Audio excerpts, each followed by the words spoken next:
Hi, my name is Dale Adams of Planning Ahead of Time, and on this week's Pat Chat, I'm speaking with Lisa.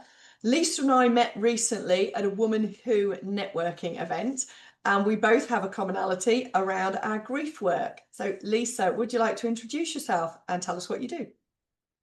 It's great to be here. Yes, my name is Lisa Archer. I am a holistic life coach and a grief coach and a certified grief educator. So I work in the field of life and loss. And before, I didn't know that it would go so well hand in hand, but there's 100% of us who will suffer from some form of loss in our life. So I thought, actually, it goes really well together. It is quite amazing when we go into various elements of our work and then realize actually how they do all link, and we start thinking, really, with life, as you say, 100%. I don't think I've quite heard it said that way before, but it is actually true. And it's not just loss as in death for the grief that you deal with, is it? It's any loss. That's right. I'm really passionate about sharing that message because while we think of grief and loss, we automatically think a loss of a loved one or somebody who is passing. So we have that anticipatory grief where we know that they are not long for this life. Um, but if you think about divorce or parental alienation or a loss of identity or loss of a pet or loss of a home, loss of finances, I mean, the list is endless. And when we start to go, actually, oh, that is what I'm feeling is grief. I've had this loss, this event, and now that is what I'm feeling. It is really, really powerful. And what I find too, Dale, is when some of the clients come to me and they're coming for life coaching, and then we start kind of working through some of that, we go a bit deeper, then we they recognize that actually what it is this been this huge loss, and that could be the loss of a loved one, but it could be a loss of something. And then they go a little bit deeper and then they go, oh, I didn't link it to the loss of my grandmother who was like my mother. Or so it really starts to kind of the onion peeling.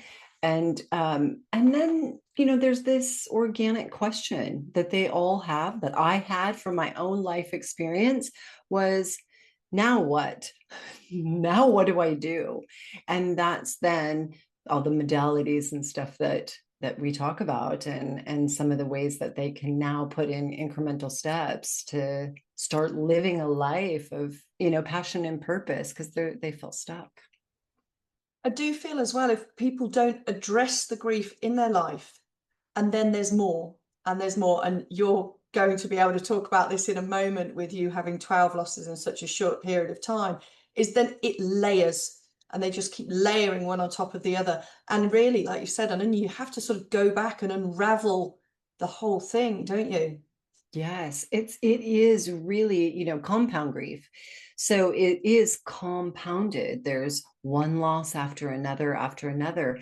And even when we lose a loved one, it isn't just the loss of the loved one. And I don't mean it just, but the loss of a loved one. There's hundreds of losses before and after. And yes, I with losing, I lost 12 loved ones in a 22-month period. And I wasn't somebody who had many losses in my life as far as death. And, I lost both of my parents. I lost my 24-year-old son-in-law, friends' children. And it just was, every time your head kind of lifted, you'd get hit again. So when you're in that space, who do you grieve and when and how? And it was just a dumpster fire. And that's exactly what it felt like. And so my first port of call actually was, I hired a bereavement counselor. That was my first, pro therapy. I thought, yeah, this is what I need. And she was fantastic. And I was with her for a year and a half.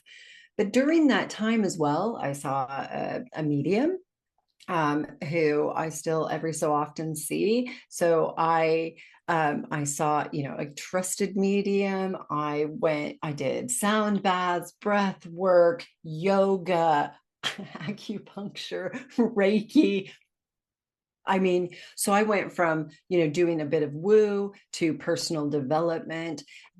And then at times I just put my hoodie over my head and watched Netflix and ate chocolate and popcorn and did nothing. But I think what you've just touched on there a little is you're trying to refine your new reality and who you are now without that person in your life. I've seen that very much with my dad since the death of my mom. Actually, he had to reinvent himself. They'd been together 57 years. And it wasn't just the loss of my mom, it was the loss of who he was without my mom. And it took him a long time to actually rebuild that and find a new structure for his life and a new way of living. That's right. Did you find It's that? And such do you a have that with your clients? Yes, it's such an important message, because I think of my daughter, and she lost the love of her life in front of her in a fall at 24 years of age. And she and Jack had been together since she was 16. And she was like, I don't know who I am without him. I don't know how to be an adult without him. I mean, they were those kind of soul mates, the ones that you wish you had, and you had it at such a young age. And now, 6 years on, she is doing exactly what you're talking about, is this is my life. This is the reality of what's happened. I hate it. But what do I need to do? Who am I? Who am I without him? And it is a rebuilding. It's like it was a tear down, and then total devastation, and then a rebuilding and a transformation. And for me, same. And I see this with clients, absolutely. And that now what is kind of that transformative question that they go, now what? Now what do I do with my life? And what I love to say is you can create a life of passion and purpose around your pain. You can take your pain with you, but you can still have a life of passion and a life of purpose. And so many people actually use that pain to positively push them forward, whether it's that they do something on behalf of that person or behalf of a charity relating to that person, or they change their career path. Because it changes us completely when we realize the fragility of life. And it's only often when it's very, very close to us do we realize truly how those people that we thought were invincible, if they're not, we're not, and it really starts to hit home, and you can see it on the news all the time. But when it's close to you, it has a dramatic impact. And as you said, it's sometimes that phoenixing. People literally have to hit the bottom before they're able to come up. And that is an awful place if people get stuck there. Yes. Uh, Yes, and it's such a good point, because that's exactly what happened to me. I think when you have these losses, it shines a light on areas of your life you're unhappy. You realize how fragile and short this life is. We hear it all the time. So this in this plane, this is a very short and fragile life, and it can change in an instant. And so what do I need to do in order to live a life that I love? And that's exactly what happened to me. It totally changed the trajectory of my life. I then went down the certification of life coaching and the education of grief coaching and grief educator. And it changed the path. And it also, highlighted that I was in a really unhappy marriage. I had been for many, many years. We'd been married for 27 years, and I sat him down and said, you're unhappy and I'm unhappy and I've got to go. And he's like, let me help you pack. I mean, we were very amicably divorcing. We did it amicably, we did it well, but it was another really great decision. And that's, again, you're touching on so many points that are very, very relative, which is when we lose somebody or something, we also can highlight ourselves and what is missing in our life, not just by the loss of that person. And as you say, And sometimes you hear it where people say, oh, well, you know, this happened to her or this happened to him. And then all of a sudden they change their whole life. And it's not that that has changed their whole life because of the event, but that event has changed their perception of their life and then made them go, actually, it is short. What do I really want? And what do I really need? And so it is as a consequence, but they are equally two separate things, I believe. Absolutely. And then that is when we start to go, now what? And that's the life part. That part I feel is really important because we're still here. So now what? Who am I? What do I want? What do I need to do to go after that? And that's the part where I'm always pointing people towards hope. That is really important when we're stuck, like you said, in that kind of, we're stuck there. Yeah. Like, I'm going to help. I'm going to throw the rope and help you out. I'm not going to go in there and we're not going to sit there for too long. I'm going to throw the rope and we're going to get out. So for me, the people that I work with aren't really in the crisis of loss. They're the ones who are stuck in the 3 years, 9 years, 10 years down the road, and they just need that rope to pull them out. And to find themselves, I suppose, which is why, as you rightly said at the start, grief and grief coaching and life coaching, they are hand in hand, because when you've gone through the grief, you then need to refine the life and pull yourself back through it. And that's what you do with your clients. 100%. Yes. Yes. And so, like I said, some will come to me for life coaching. The majority do. And then we go a little bit deeper, find that there is some loss there, or they come for loss. And then organically, like I said, that wave happens where they start going, now what? And then they just are ready to move through and start living. Yeah. It's so important, isn't it, to find out our own why, why we're here, what we want, and, why we are getting up every morning. And the trouble is when people get too stuck, they forget why they're getting up every morning. And obviously that leads them to just getting stuck there. Yes, yes. And there's no real forward movement in that. And that is really important. We need to re-aim and there's needs to be a forward trajectory. And that's really the area that I work on, which is great because, I remarried in July and my husband's surname is Archer. And I couldn't have thought of anything better than to have a surname that is Archer, where we're moving forward, we're re-aiming. Perfect. Did you do that on I purpose? did not do that on purpose. I knew you were going to ask that. I didn't even think about it, but now I'm like, oh, wait a minute, this is great when I changed my name. Yeah, there's a new logo in there, I think. There is a new logo coming. Uh, um, what do you think is the most important thing for people who've gone through any loss where they're feeling stuck and they just have that where they're not really sure why they're getting up? Is everybody able to pull themselves through? I think that the really important message is that you're not broken, you're grieving. You're not crazy, you're not broken, it's not over for you, you're grieving.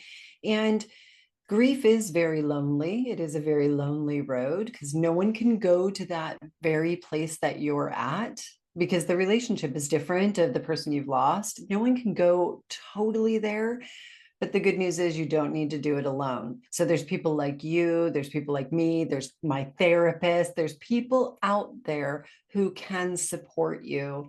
So I think we just tend to just stay insulated and insular and we don't reach out. And it's scary, but you don't need to do it alone. I think sometimes it can be difficult to reach out when everybody's view and perception is very different. As you've said, nobody can go into the grief that you're feeling. And yet so many people put their own way of grieving onto other people, or they jump on the bandwagon. My mum died. And oh, well, yes, my mum died too. and you say, well, my mum died like, oh, well, my mum died like this. And actually what you want is somebody just to hear you. 100%. It is one of the things that I created early on was this kind of do's and don'ts, and when I do grief in the workplace training and this is some of the biggest things, the do's and don'ts, what to say, what not to say, what to do, what not to do. Hugely important. Can you give us a couple of those, a couple of examples of do's and don'ts? Yeah, so some of the things like the do's, as far as what to say or what not to say, sometimes saying nothing, as we know, is it. But one thing that I found really helpful, and I do all the time, is when I'm messaging someone who I know who has lost a loved one, and I know that they're grieving, I always start with the message, you do not need to reply to this. I just want you to know I'm here. I love you. That's it.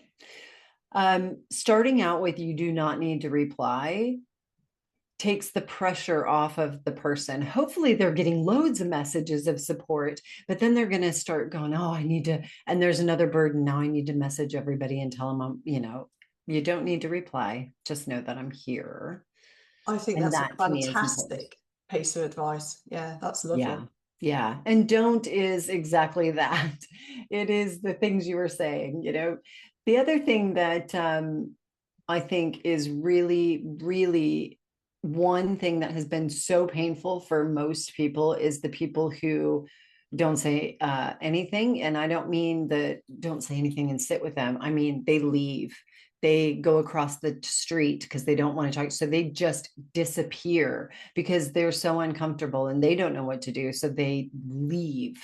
And that is the worst thing that most all of my clients have said is when the person or people aren't there at all. They just ghost them. I've heard exactly the same, obviously, in the work that I do. And you find out who your friends are, your true friends are when you're in trouble. And although I do agree with that, I also think some people just do not have the skill set. They just don't know what to do or say. And then they leave it too long to do or say anything. And then they know they've left it too long. And then that just becomes a perpetuating cycle. And then they have just disappeared and they've lost somebody that they cared about, as well as the person that's died. And yeah, it just adds to their discomfort. It does. And I think, it usually is that very reason. It is I'm uncomfortable with your grief, or it's about them. But what I always say to the people who are feeling that, because I did not want to go sit with those who have just lost a child. I don't know what to say. It's the worst thing ever, but you just sit with them. And then in the car or wherever, in my therapist, I cry and, that. So I remember, oh, this isn't about me. This is about them. And then I'll go deal with my stuff when I leave their presence. That's quite interesting because working as a psychic medium, as you know that I do, and I train other people to develop their psychic skills and intuition, one of the things I talk about a lot is they're not your emotions to hold. So when you're talking to somebody and they are obviously grieving, they've come, as you said, you went to a medium, they've come to us for a reason, which is to communicate with their loved ones in spirit. And when you then start giving messages that are hitting and they're landing and they're resonating, the emotions are going to come through, and they do a lot, but we have to hold ours. You can maybe sometimes say, I'm very emotional, or maybe a tear runs down, but you can't lose composure. And that's really what you're saying, isn't it? We then have to wait until afterwards to let that go and let that grief come through and show our emotions. And I'm sure it's the same with a lot of professions where they're dealing with such difficult, nurses, ambulance crews, etc., when you're dealing with such difficult situations. Yes, there's so many grounding techniques, isn't there? There's so many things that we can do. So it's about learning those as well that you can do to get that out of you, that energy, and get that out of you. But yeah, no, you're absolutely right. And these are things I'm sure that you teach people that come to you, these techniques that they can use when they're not with you to actually help them through. Yes, it's very, very important. I think, to I don't just, a therapist, you would sit and listen and, talk, but I'm like, yeah, okay, now here are some actionable things that you can do. I always say, go try it on, see if it fits. If it doesn't, go try something else, but I've got different resources. So saying something like, oh, you're interested in mediumship. Oh, Dale, you've got to meet with her, book a session with her. And so it's just different things and different modalities that people can use to kind of knock the needles, so to speak, forward.